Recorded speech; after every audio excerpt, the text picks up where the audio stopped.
This is that bread which came down from heaven.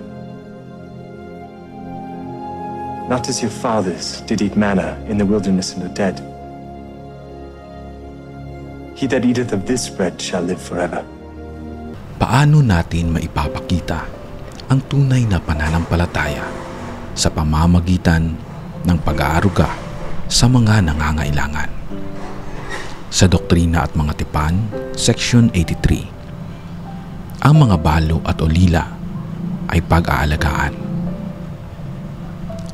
Sa kabanatang ito ng Doktrina at Mga Tipan, Section 83, ipinapakita sa atin ng Ama natin sa langit na ang kanyang plano ng pag-aaruga at pagmamahal ay umaabot sa lahat, lalo na sa mga balo, ulila at mga inang walang asawa. Tayo bilang kanyang mga anak ay inaanyayahang maging kasangkapan upang sila'y pagpalain. Noong Abril 1832, tumugon si Joseph Smith sa tagubili ng Panginoon at bumiyahe ng 1800 milya patungong Missouri. Dito niya binisita sina Phoebe Pick at Anna Rogers, mga balong nagtataguyod ng kanilang mga anak ng mag-isa. Sa panahong iyon, kaunti lamang ang karapatang legal ng mga balo sa ari-arian ng kanilang yumaong asawa. Kaya't inihayag ng Panginoon ang bahagi ng 83 upang tiyaking sila'y hindi mapababayaan, na sila ay may karapatan sa suporta at pagmamahal mula sa kanyang simbahan. Sa panahon natin, marami pa ring ina o anak na ulila na nangangailangan ng tulong. Bilang miyembro ng simbahan, magagawa natin ang bahagi natin sa pamamagitan ng simpleng kabutihan. Pagbabahagi ng pagkain, tulong pinansyal, emosyonal na suporta at pagiging tunay na kaibigan. Ang simpleng pagkilala sa kanilang pangangailangan ay maaaring maging daan ng pagpapala mula sa Ama natin sa langit. Si Sister Liza, isang single mom sa ward namin, ay naiwan ng asawa habang buntis. Sa kabila ng hirap, hindi siya pinababayaan ng ward. Isang miyembro ang tumulong sa pagbabantay ng kanyang anak at may iba pa namang naging nagbigay ng groceries. Sa kalaunan, si Sister Liza ay naging Relay Society President, isang patunay na ang pag-aaruga ay nagbubunga ng muling lakas at pananampalataya. Dito pag-aralan natin na kung saan ang pagmamahal natin sa kapwa natin ay nagbibigay din sa kanila ng inspirasyon at pag-asa. Sa Isaiah chapter 1 verse 17, sinabi dito, "Pag-aralan ninyo ang paggawa ng mabuti. Hanapin ninyo ang kahatulan. Tulungan ninyo ang nahaapi. Ipaglaban ninyo ang ulila. Ipagsang-alang-alang ninyo ang byuda." Alam niyo po, I am grateful today na kung saan napag-aralan natin yung pagtulong sa iba. Kasi hindi natin alam, baka time will come, tayo din yung nangangailangan ng tulong. Tulad din po ng sabi ko last time sa mga akin pong pagbabahagi, na ngayong mga panahong ito, kami po ay nasa, siguro masabi kong financial struggle dahil po may mga pangailangan po kami. At nahihiya po talaga ako na pumunta kay Bishop. Pero sabi ng isa ko kakilala, sabi niya, kapag tayo nahihiya, napapakita natin na minsan yung sobra na masabi nating ayokong makipag-usap kasi nahihiya ako. Sometimes ito'y resulta din ng ating masabi nating pride, no, na ay ayoko makipag-usap dahil baka marami tayong iniisip pa na baka iwasan lang ako, hindi ko pansinin. Pero yun pala ay isa sa mga sign ng pride natin. Dahil sa hiya natin na humingi ng tulong. Kapag hindi na talaga natin kaya, pag kailangan natin talaga ng tulong, huwag tayong mahiyang humingi ng tulong. And doon ko po na realize kung gaano po yung kahalaga. So kanina po, after ng school, ay bumisita po sa amin yung branch president ko. And we talk about things. Actually, nahihiya ako eh. So, sabi ko lang sa kanya, na president, ito yung mga application ko para sa PF, para po sa may opportunity kasi. So, after doon, tinanong niya ako, kumusta yung buhay mo naman? And parang na-appreciate ko yung tanong niya, kumusta ka naman ngayon? Kumusta yung financial status ninyo? Kumusta kayong pamilya? And iba pang mga katanungan. Ako po, I am really grateful na nakapagkwentuhan kami. President namin, hindi lang po siya tumulong sa akin na to assist me sa mga pangailangan, pero yung blessing na ibinigay niya, yung mga comfort blessing sa salita niya, yun yung talagang malakas. Yun yung parang tulong sa akin. Yung tulong sa simbahan na assistant, bonus na lang yun. Pero yung blessing na dinala niya sa bahay, yun yung pinakamalaki na blessing na natanggap ko. And sabi ko sa sarili ko na even though tumutulong tayo sa kapwa natin, darating talaga yung punto sa buhay na tayo naman nangangailangan ng tulong. And di po ba maganda sa pakiramdam na inaalalayan tayo pag tayo'y na naman yung nasa sitwasyon. Sabi nga sa Santiago chapter 1 verse 27, ang dalisay at walang dungis na relihiyon sa harap ng Diyos Ama ay ito: dalawin ang mga ulila at mga balo sa kanilang kapighatian at panatilihing walang dungis ang sarili sa sanlibutan.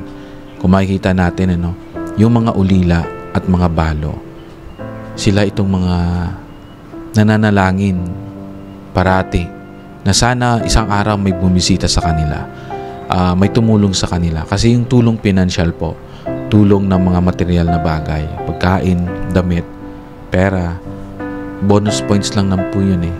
Pero yung pagbisita natin sa kanila and yung pagbibigay natin ng pag-alala sa kanila, yung concern natin at yung pagkwentuhan natin sa kanila, yun yung nagbibigay lakas sa kanila. Yun yung nagbibigay inspirasyon sa kanila. And dito po sa summary ng ating natutunan, ang Diyos ay may malasakit sa mga balo at ulila. No? Kung makita natin kung gaano si Jesus Christ, ang ating Panginoong Jesucristo, biniging tuon niya yung mga balo at ulila nang pumunta siya dito sa mundo at nag-serve siya. Parati kung nababasa yung mga salitang kung anong ginagawa mo sa kapwa mo tao, ginagawa mo sa akin. Na wag natin kalimutan yung mga mahihirap, yung totoong rehiyon ay tumutulong. At dito natin nakikita na kapag tayo ay nasa lugar na masabi ba nating nakaplastar na or nasa lugar na medyo nakaangat na tayo sa buhay, sufficient na tayo sa buhay, yung mga sobra natin at yung mga pwede nating maitulong ay maitulong natin sa anumang paraan, hindi lang po sa in terms ng financial, pero tayong tumulong sa in terms ng serbisyo natin sa isang tao. Tayo ay inaanyayahang maging kasangkapan sa kanyang gawain ng pagmamahal. Now, God invite us to be part in this marvelous work and wonder. Kapag ikaw ay ready na mag-mission and then serve a full-time mission, kapag kayo po ay tulad po namin, serve a senior service missionary. Ano pong calling sa simbahan, huwag niyo pong tanggihan, tanggapin po ninyo. Kasi ito po yung ating responsibilidad. Hindi lang po itong parang wala lang. Like kahapon na ating natutunan, much is given, much is required. Dito natutunan ko kung gaano kahalaga yung pagtulong. Kasi responsibilidad po natin na tumanggap ng calling at tumulong. Sa pamamagitan ng maliliit na tulong, maaari tayong magdala ng malalaking pagbabago. Akala po natin yung mga maliit na tulong para sa atin, minsan masabi nating simpleng tulong lang naman yon, pero hindi natin alam na malaki palang epekto sa taong tinutulungan natin. in terms sa payo, in terms sa ating presensya lang, nakaupo lang tayo doon, nakikinig, yung burden niya malalighten, no? Hindi naman kailangan na malaki yung tulong na binibigay natin. Yung simpleng pagkamusta, yung simpleng pagbabahagi, yung simpleng pagdamay sa mga taong ando na talaga lugmok, no, sa in terms sa emotional na depression or anxiety sa buhay nila. Ang tunay na relihiyon ay naipapakita sa paglingap or panglingap sa mga nangangailangan. Ito po yung totoong relihiyon. No, sa simbahan natin, we are grateful na makita natin yung tulong kahit sa mga hindi miyembro ng simbahan, kahit yung mga simbahan na yung mga miyembro nila nagdi-debate sa atin, di ba? Tayo tumutulong in terms sa sakuna. Wala tayong pinipili na pag pumasok sa simbahan, kay Latter-day Saints ka ba o hindi ka Latter-day Saints, no? Huwag ka dito, di ba?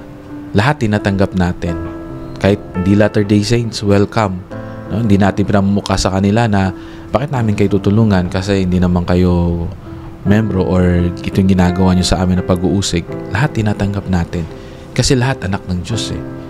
Normal lang na may mga ganun sa mundo kasi yung opposition all times naman eh. And natutuwa ako at nagpapasalamat sa mga things na natutunan ko sa buhay. Ito yung nagpapalakas sa akin. Nagpapatutuo ako na mahal tayo ng Ama natin sa langit.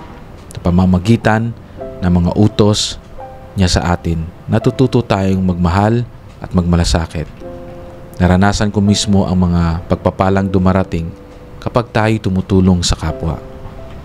Ang gagawin ng Panginoon ay hindi lamang nakikita sa pulpito, kundi sa araw-araw nating gawa ng kabutihan. Naway piliin nating maging sagot sa panalangin ng iba. Alam ko po, my dear brothers and sisters, na ang salitang mahal ko kayo ay action word po yun. Ang salitang mahal, action word siya. Hindi po siya noun para sa akin. Kasi ito po yung action, ginagawa po siya. Sabihin mo natin na mga mahal ko po kayo mga kapatid, ay gagawin natin ito. Concern po tayo sa mga nangyayari.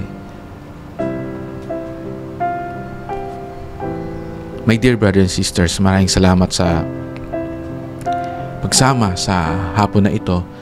Medyo nakakapagod po, overwhelmed po yung araw, pero still patuloy po tayo maging masaya at maging positibo sa buhay. And we pray, and I pray this afternoon that the Lord will give us strength, enough strength na magpatuloy sa araw na ito. I'm praying for divine intervention niya, na tulungan niyo po tayo sa mga hangarin po natin, sa mga gawain po natin, na maging magaan po siya. And tulungan po tayo ng may kapal, na bibigyan po tayo ng lakas ng loob. At nagpapasalamat po ako sa lahat ng mga blessing na binigay niya. Nagpapasalamat po ako na tayo po ay maganda yung pangatawa natin, malusog po tayo, and praise God for all the things na hindi pa natin natatanggap, na talagang nilalaan ng ating Ama sa Langit para sa atin. And I know those things na sinabi ko po sa inyo ay totoo, at iniwan ko po ito sa pangalan ni Jesucristo. Amen.